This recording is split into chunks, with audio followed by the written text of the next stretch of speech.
आपलं म्हणणं असं आहे की निवडणुकीच्या आधीपासून ते शरद पवारांच्या संपर्कात होते. हो 100% याचं कारण पवार साहेबांची पार्टी जिथे भाजप विरुद्ध लढतायत तिथे त्यांना मदत करावी शरद पवार साहेबांना असं त्यांचं ठरलं होतं.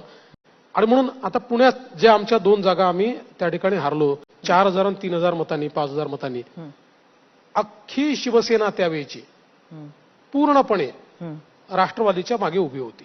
असं अनेक ठिकाणी आम्हाला पाहायला मिळालं. अर्थात पॉलिटिकली आम्हाला हे इलेक्शनच्या काळात लक्षात आलं, त्याच्या आधी लक्षात आलं नाही. आणि पवार साहेबांनी त्यांना हे समजवलं होतं की बघा महाराष्ट्रातली परिस्थिती अशी आहे की एकट्या भाजपचे 130 जागा येऊ शकतात आणि ते आलं तर भाजप काही तुम्हाला विचारणार नाही.